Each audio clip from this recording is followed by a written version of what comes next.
These are the new machines we got. They're Lincoln Electric PowerWave 300 Advances, and they're multi-process machines. They'll run stick, TIG, Flux core, and MIG. It's an AC/DC machine. It's got a lot of built-in programs. I'm going to go ahead and fire it up. Kind of takes a minute to power up. It is pretty loud too when it fires up, so that's normal.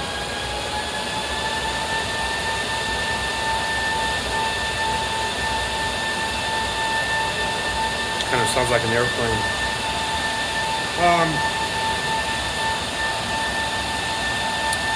On the very front here, you'll see that we've got two different quick connects. The one on the left here, is always going to be for the ground. The one on the right, if we were to do a wire-fed process like flux core or gas metal arc welding, this would plug in to here. So we've got ground always on the left, and then whatever process we're going to use on the right. Okay, so we would plug our TIG torch into there, for example. If we were to do some stick welding, we would plug the stinger in there. And when we switch programs, what's going to happen is the machine's very smart. The machine is going to automatically put the positive and the negative where they belong. So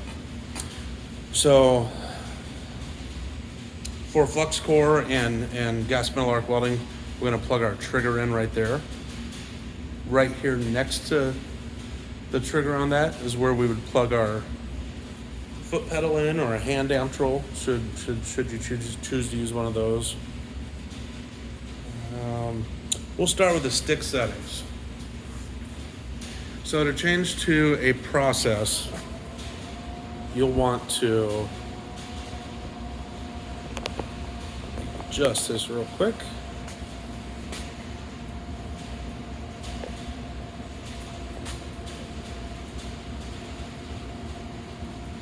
You want to just press the button of the process.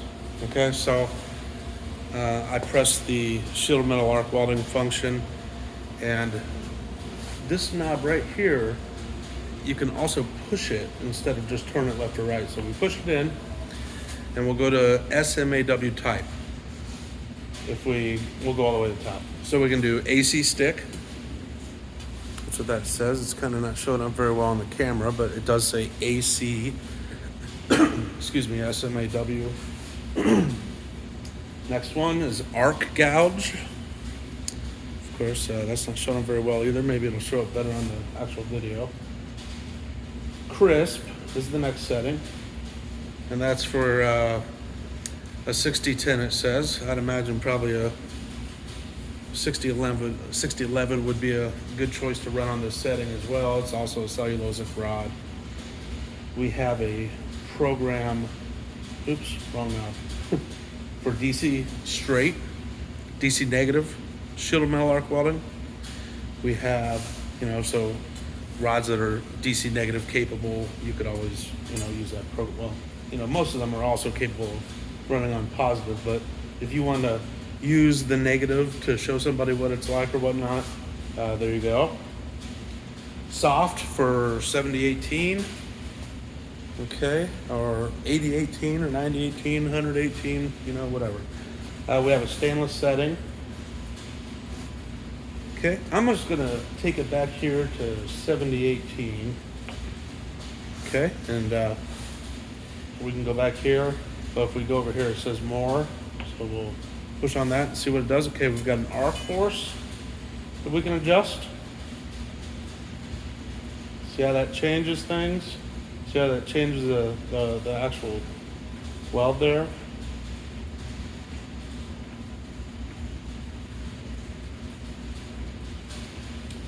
What I plan on doing is leaving it right where the factory preset it. and then going from there and seeing if I need to make any adjustments there. So next one is a hot start. So if you want to have a hot start, what you do is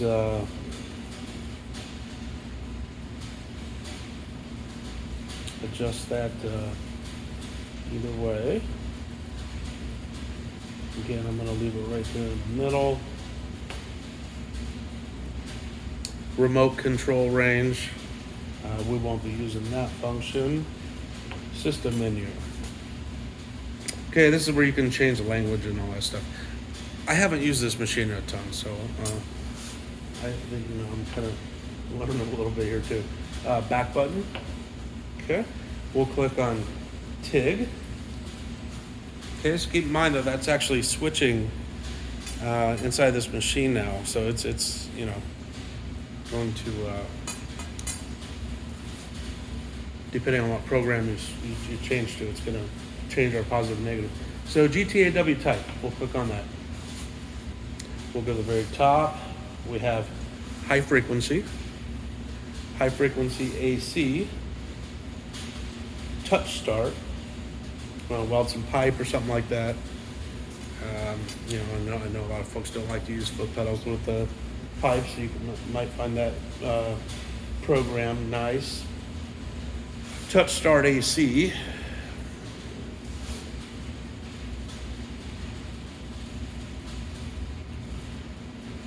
Okay, let's just see what this does. Okay, we've got pulse settings on here. For MIG and TIG. Gas purge.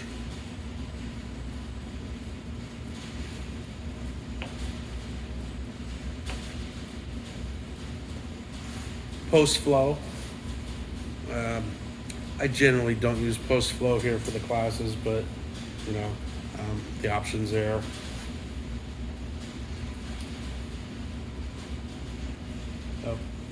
Gas purge, timeout. Not quite sure what that means, but we'll click it and see. Gas purge timeout. I wonder if that is a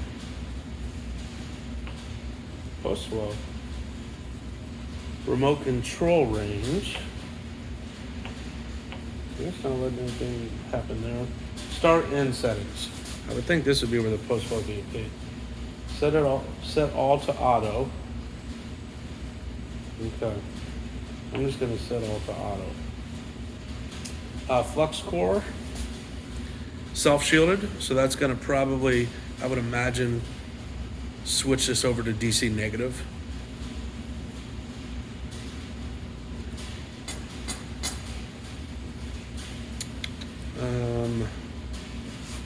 Let's see, when we click on flux core type. So we've got gas shielded up here. Oops, I keep manual gas shielded, self-shielded. Okay.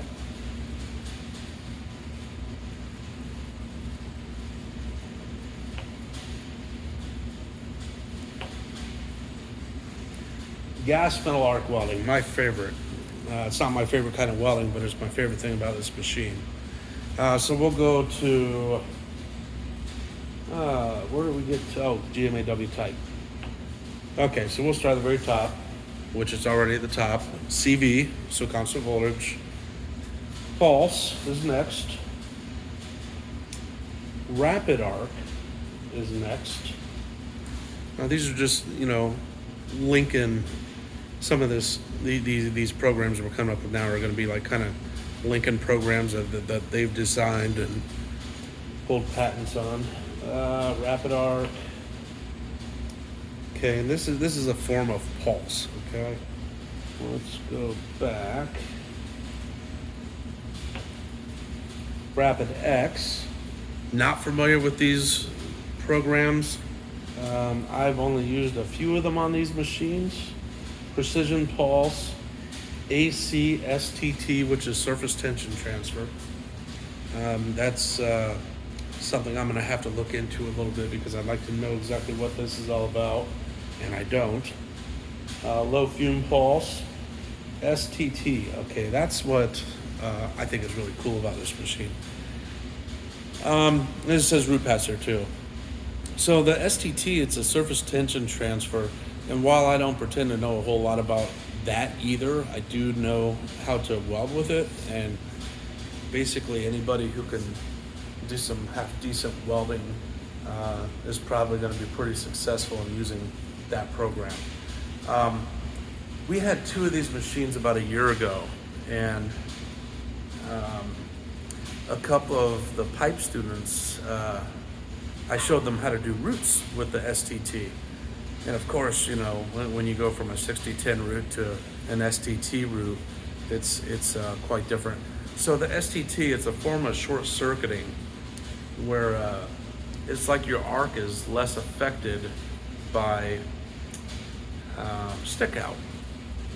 Okay, and so they've gotten in there and they've monkeyed with the arc characteristics of this transfer, and they've made it weld unbelievably smooth. It's to weld a root pass with STT, it's so easy. I mean, you can put like the perfect pipe root. You can do it on plate too. And generally, I've never heard of anybody going anywhere except for with a downward progression with this, so vertical down welding seems to be where people use this. Okay, and then the balance being, you know, a different type of welding, like pulse or possibly. I know we were at a seminar one time and they were doing Flux core over it. So, you know, don't know a whole lot about that either. But I can tell you that this STT is pretty amazing stuff. And what I do, and I don't know if I'm wrong or right on this, I guess I should have asked the Lincoln guy when he brought these in here the other day, is what I do is I set my wire feed speed where I would set it with short circuiting.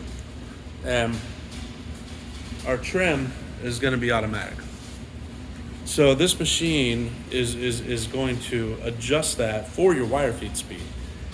I have a buddy who's got years of pulsing under his belt. And he was telling me that you've got to be very careful when adjusting this trim. See, my background, I haven't hardly done any pulsing at all. So, however, it's really easy, you know. It can really make your welds look nice. But this STT, I would probably, if it were me, leave the trim right where it is. It seems to do a wonderful job right where it is. We had a guy last semester was able to put a pretty acceptable root pass in, and he was just playing around on something that had like a 5/16 or a 3/8 gap in it. It's kind of insane the kind of control you have with it. So I'm going to go back here to GMAW type, see if there's any. We got Smart Pulse, and then that's it. So I'm gonna go back here to regular CV. Oops, that's not regular CV. Here it is. Okay, just wanted to show a few things, a few of the options on this. So, and you're gonna have to do this with every, excuse me, with every GMAW or Flux core program that you choose. You're gonna have to choose the type first. So CV, wire type, steel, stainless, aluminum 4XXX, so that's probably 4043. Aluminum 5XXX, that's probably going to be 5356. Silicon bronze, copper, metal core, steel metal core, manual CV, and then that's it. So we're going to go steel. So let's just say we're welding a 70S-6. Wire diameters next. 35, 40, yeah. Apparently they use 40 thousandths wire in Europe. I'd never even heard of it until we had one of these machines in here that Lincoln was using in our lab. They wanted to, what is it? It's can't think of the name. It's got a special name. Where it's got two wires that come out of the contact tip. But they were hyperfill, that's it. But they were using two 40 thousandths electrodes coming out of the tip at the same time. It was pretty remarkable. 45 thousandths. Oops, wrong knob. 45, 52. So it looks like we can weld with 52 thousandths and under. It doesn't have a program for anything less than 35. That's odd. Well, we use a lot of 35, so we'll just go with that. Gas type. Let's see. 100% argon, 90% argon, 10% CO2, 85-15 argon CO2, 80-20 argon CO2, 75-25 argon CO2, and this is argon mix. So, okay, we do a lot of spray here, and with the beautiful 10 machines we have now, I'd imagine I know my class is gonna be doing lots of pulsing. We'll be learning as much about it as I can. Yeah, so.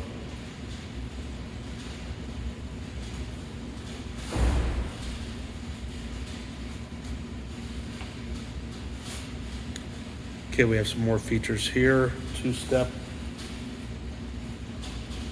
pinch, start and end settings.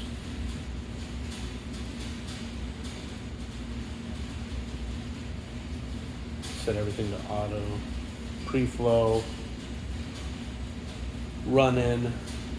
I'm not big on this run in, but I understand it a little bit better than I used to, so I'm open to learning more about it.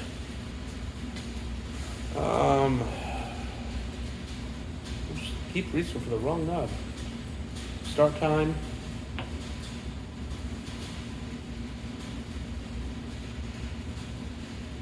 I'm not sure what that is.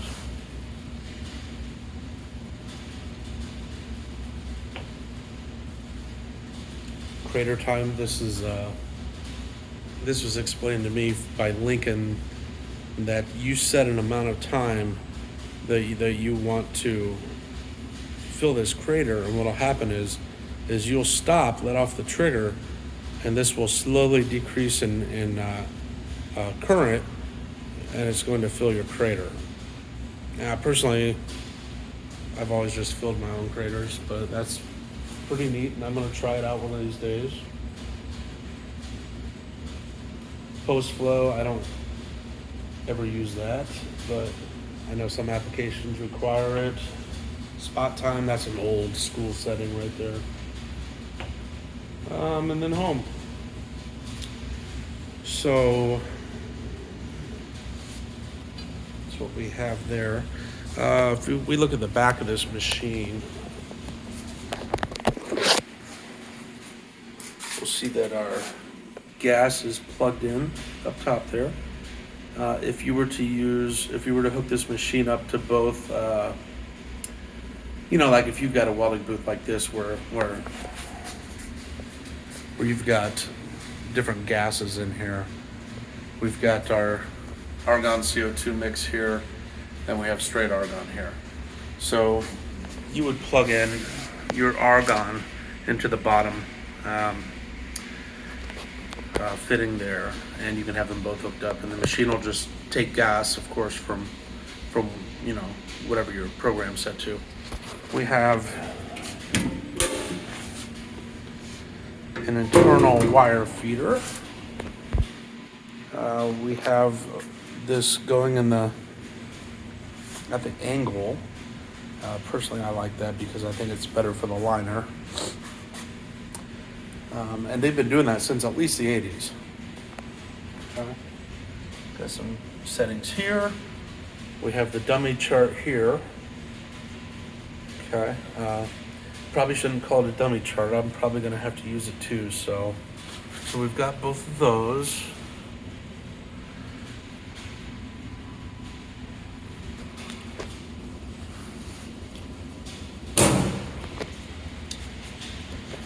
we have a hanger for our gun, which is good because if you've ever used a Lincoln welder of any sort, it seems like every time people want to go like this and put their gun up here, and it seems like almost every time that trigger gets pressed and starts feeding wire. These things right here, the Lincoln guy didn't know what they were, and I just imagined that the only thing that could be for would be for wires, but I was wrong, and they are for tools. It's a tool, a place to put your tools. It's kind of strange, but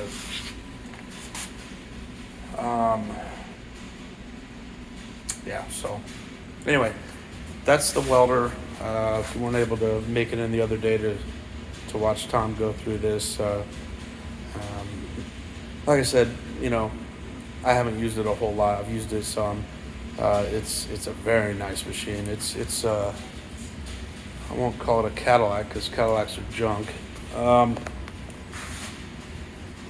It's a very nice machine, and it's got a 5-year warranty. Look at that. That must be new. So, anyway, hope you get a chance to use it.